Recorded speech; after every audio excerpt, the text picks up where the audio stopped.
From September 7th, 2025 through September 1st, 2025, we're in what's known as the eclipse window.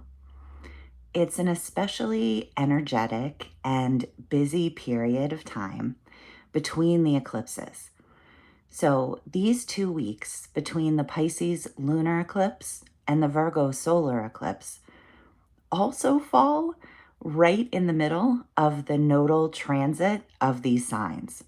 So, this period of time, these 2 weeks, is especially potent, busy, and important.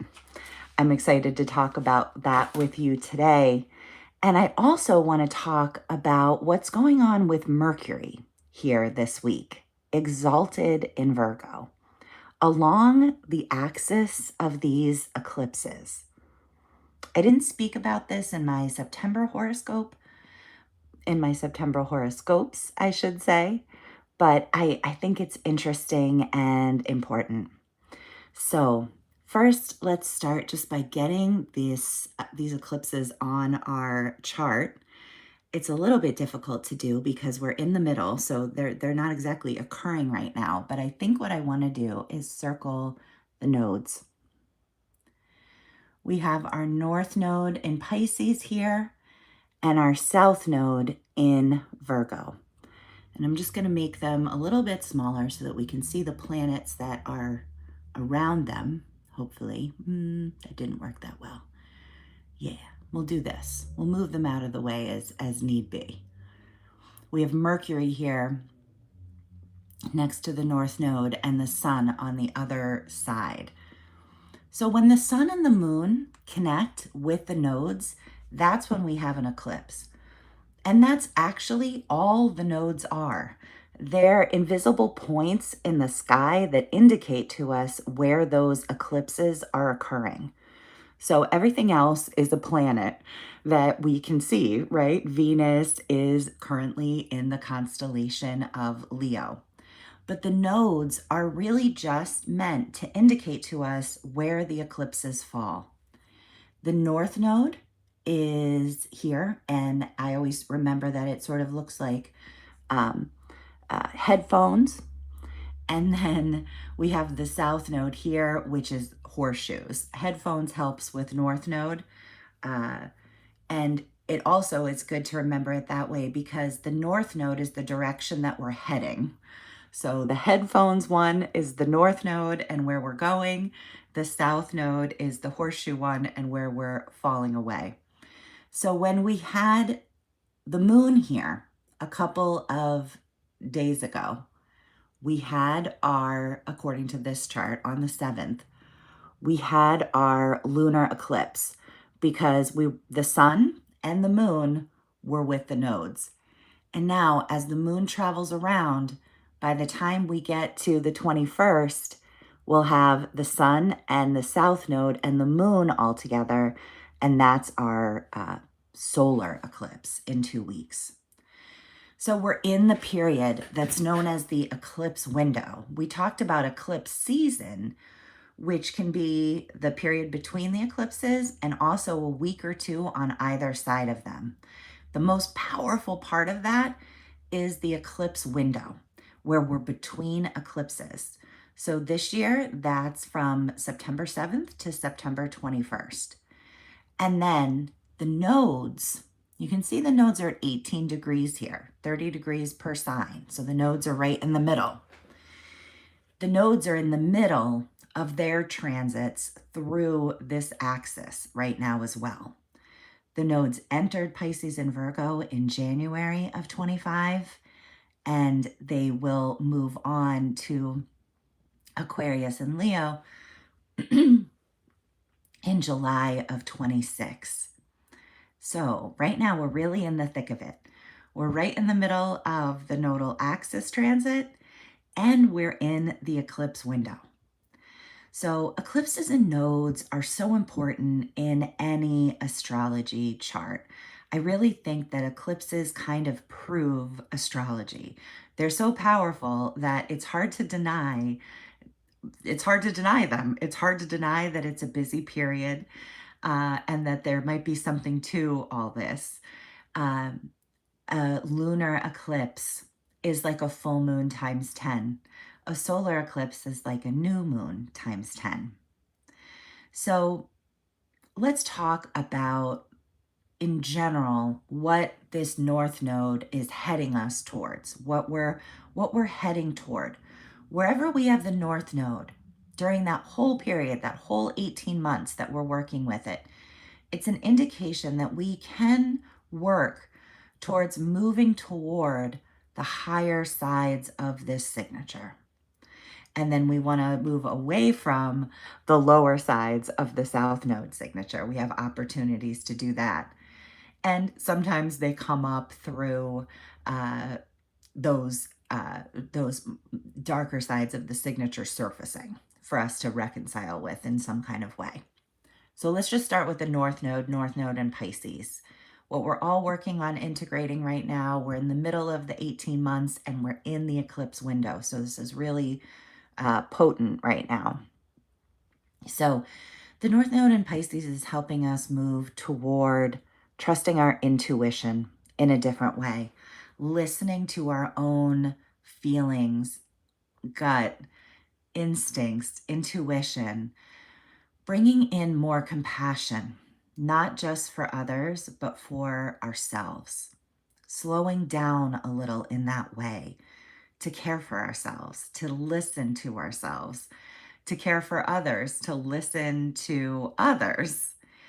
And we are also moving towards more imagination, more dreams, more fantasies. It's a sensitive sign in a good way, being able to pick up on all of the little things that are happening because we're so tuned in, because we're willing to think beyond what we see immediately in front of us, because we can dream a little bit. It's also about moving us toward surrender. And when I say surrender, I think it can get a bad rap. It sounds like giving up. I don't mean surrender in that way. I mean more going with the flow. You know, Pisces sort of dissolves boundaries. It's a mutable water sign, right? So it always makes me think about how you can take water and you can pour it into any vessel and it forms the shape of that vessel, right? You can have water in a lake. You can have water in a vase. You can have water in between bricks, right? Wherever we put water, it will flow there effortlessly. That's what it's designed to do. And there's something about that dissolving of boundaries that is so Pisces. And that's kind of what I mean by surrender. Not needing to control everything, not needing to hold on so tightly, being a little loose with our focus, being a little slowed down in order to tap into dreams, tap into intuition, tap into compassion. For better or worse, Pisces has a hard time kind of staying grounded in reality all the time. And if you know people with strong Pisces signatures, I'm one of them. You you might know that this is the truth. The symbol for Pisces is two fish swimming in different directions. And I feel like that's the Pisces energy. It can kind of come down to earth and get some things done, connect with some people, hand in some assignments, cook a meal, and then it goes back into, and then it has to pop back into more of a dreamy, flowy, watery state. Pisces cannot stay grounded in sort of the practical reality for too long. So sort of being like those two fishes going in those two different directions, landing on earth and doing some things, but then kind of going back into a dream world, being very in touch and comfortable with not being grounded in some ways. But it's not a negative thing. It's more of a flowing thing. I hope that that's all making sense. I want to say good morning to Jam. I appreciate you being here all along the way. And good morning to Matthew. And I just want to say that I will check these comments, check the chat at the end of this video. and I'll respond to everybody. And if you're watching this later, feel free to leave questions in the comments and I'll respond to those too. Okay, so when I talk about not holding on too tightly, that's a really good segue into talking about these more challenging sides of the South Node in Virgo. Because wherever that South Node is, wherever we have the horseshoe, you can kind of think of it as a shoe, right? It's on the foot, it's on the bottom, it's not on the head. So we're heading towards that North Node headphones. We're letting go of the horseshoe at our feet. I just always like to think of the headphones first because both of them look like horseshoes, truth be told, right? So, but yes, I mean, if you think of it as the shoe, it helps to remember what we're releasing. I could say more about this. Really, the axis is thought of as a dragon. And we have in Vedic astrology, we have, which derives from Hellenistic astrology, which I work with most. We have the North Node, which is where we're heading, and that's the head of the dragon. And then we have the South Node, what we're moving away from, and that's the tail, K2, Rahu and K2. Headphones and horseshoes work too. So, okay, so what we're releasing at the foot, at the tail, however you want to think about it, letting go. And I've loved working with the Virgo South Node signature. I think this is great for all of us. Letting go of perfectionism, letting go of criticism, being too critical of self, being too critical of others. They go hand in hand. Don't think that you're going to get away with being really, really hard on other people and not being hard on yourself. And don't think that you're going to be really, really hard on yourself, but be easy with other people. These things really do go together. So learning to kind of release that feeling of perfectionism improves all of our relationships with ourselves and with others. Letting go of feeling the need to overplan, to overdo, to micromanage. It's like sometimes Virgo can sort of sacrifice presence, that presence that we were talking about with Pisces. Sometimes Virgo can kind of sacrifice that in order to get everything done, in order to try to do it all, and maybe to try to do it all perfectly. You know, it's so wonderful to make a list of what needs to get accomplished, but it definitely takes you out of the present moment, right? So it's important to be able to make a list and then put that down and be present again. It's important to, release the need to do everything super perfectly, because when we get too lost in those details, you do sort of sacrifice presence in order to do it. And being present is really important. So that's what we're working with in general over the 18 months, and very potently in these 2 weeks with this eclipse window as well.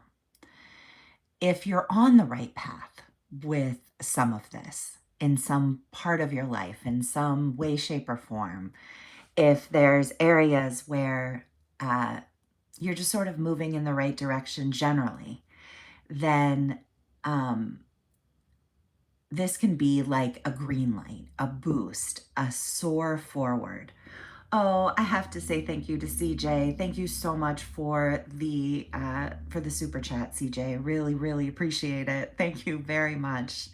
I hope that you're doing well. Yeah, so if we're doing this,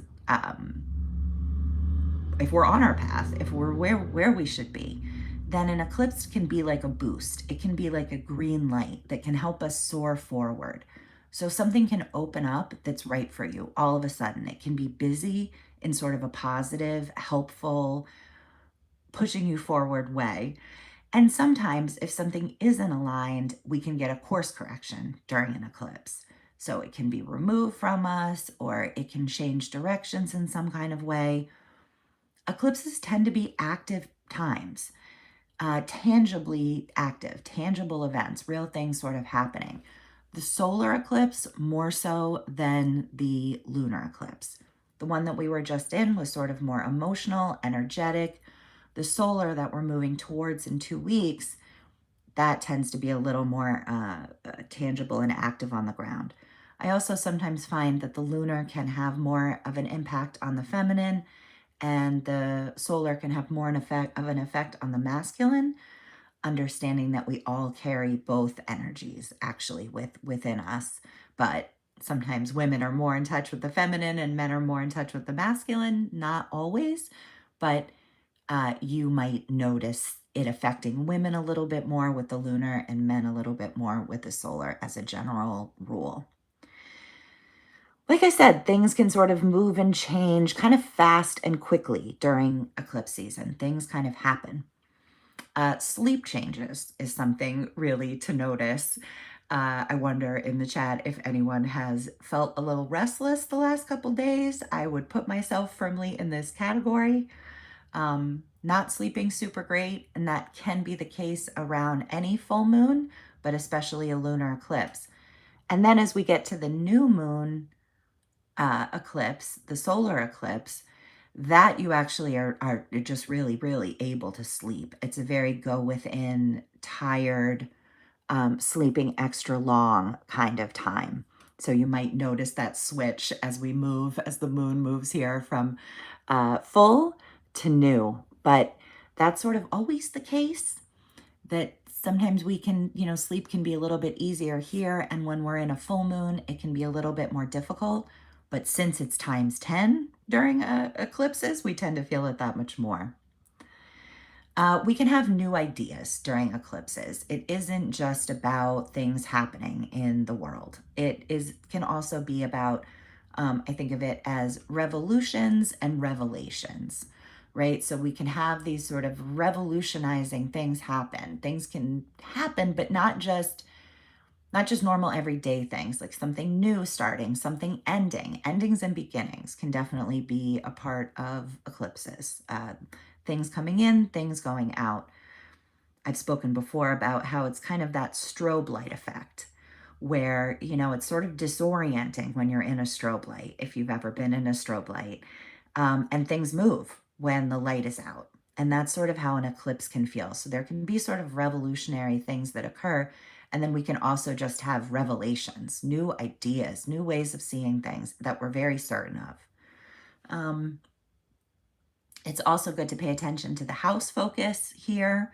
It's definitely worth tracking where the nodes are working with your chart, where they're transiting.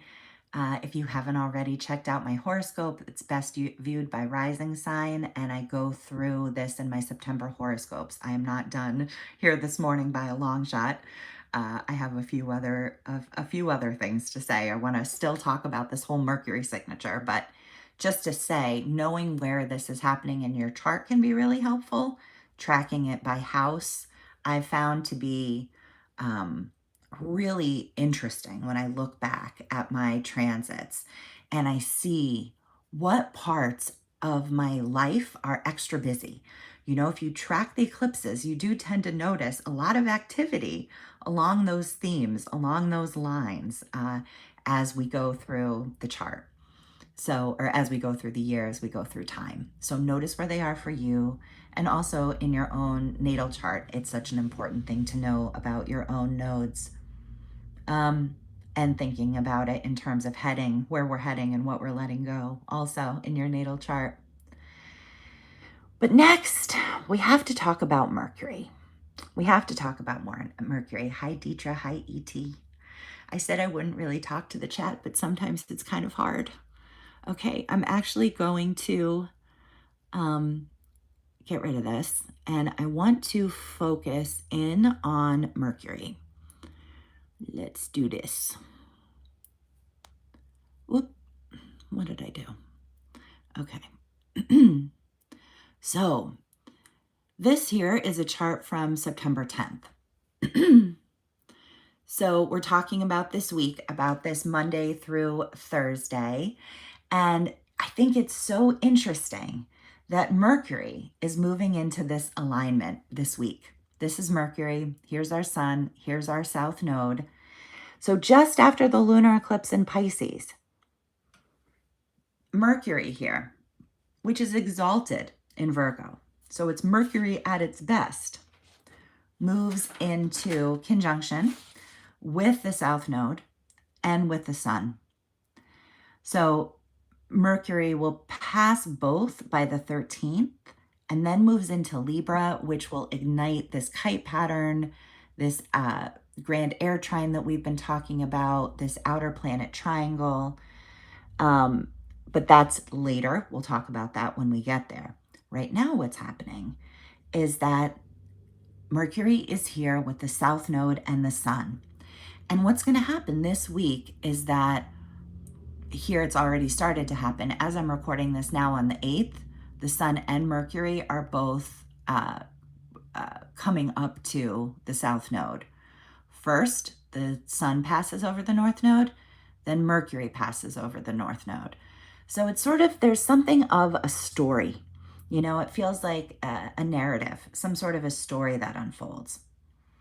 It's like the sun, wherever the sun is, it's illuminating and it's clarifying. So the sun is bringing this illumination and this clarity. And then Mercury here can be sort of light bulb moments, conversations, ideas, insights. So it's like we see it, and then we have the talks, we have the ideas, we have the insights. Because we're with the South Node, it could be old conversations, old ideas reappearing. It could be ones that were meant to sort of let go of or recognize as outdated. You know, that's a good possibility, but not definite. It could just be old ones surfacing that we want to change or resurrect in some way, update in some kind of way.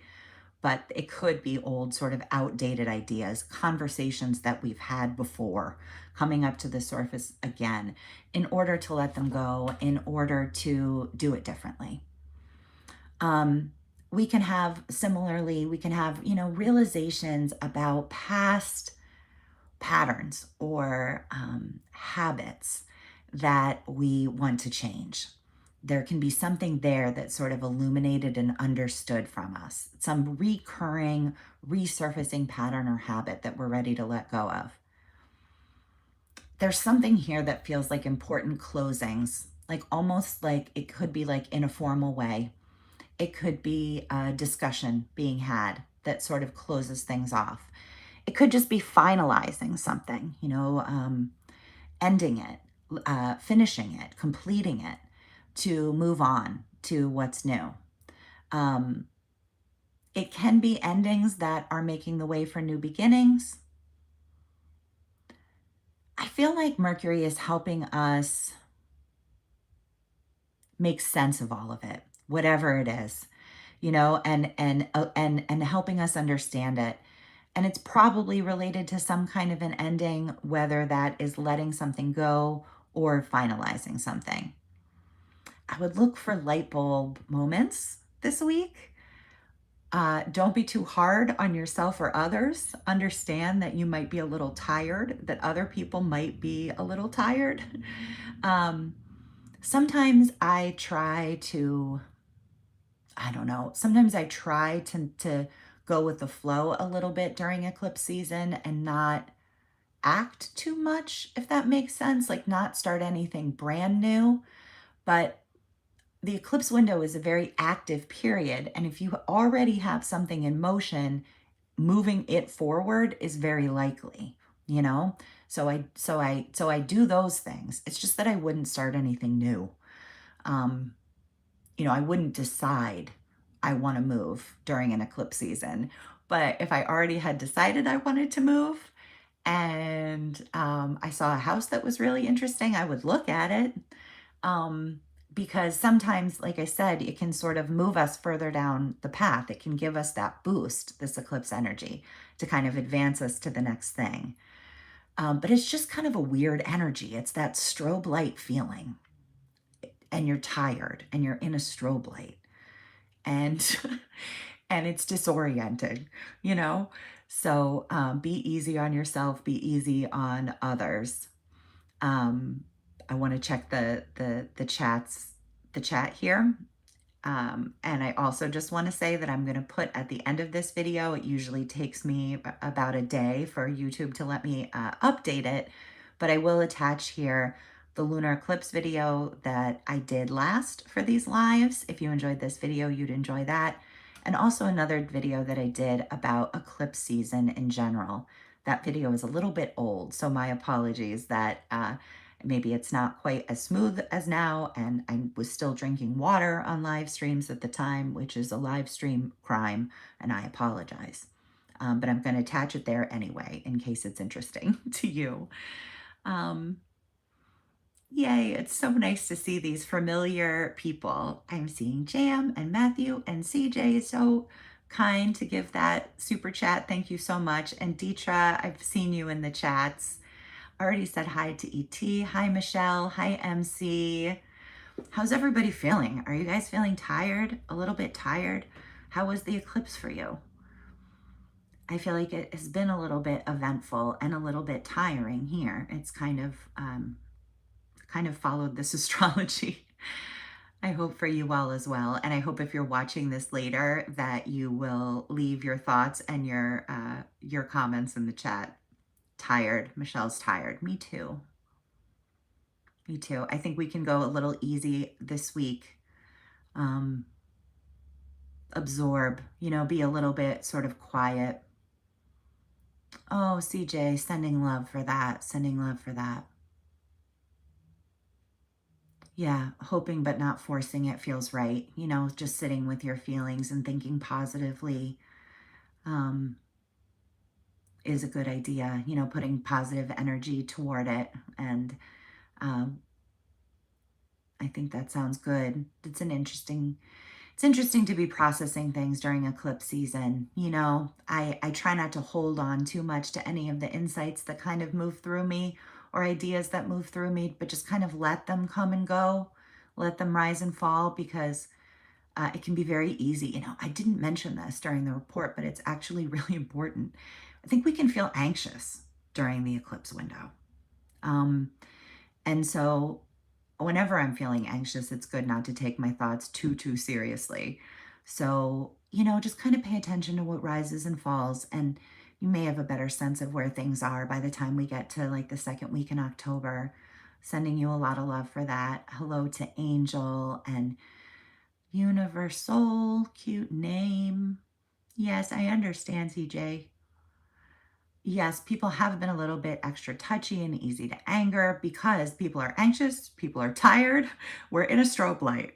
So it's so funny how even knowing all of this, I can fall into the traps. I can do it myself. I can be surprised when I see it around me. So it was wonderful to be with you all this morning, and I appreciate you. I appreciate the community. I really enjoy the way we've all been connecting. Check out my September horoscopes by rising sign if you know your rising sign and you haven't already, to see where this falls for you. And I'll attach those other 2 eclipse videos at the end here. Okay, have a great day. Thank you so much.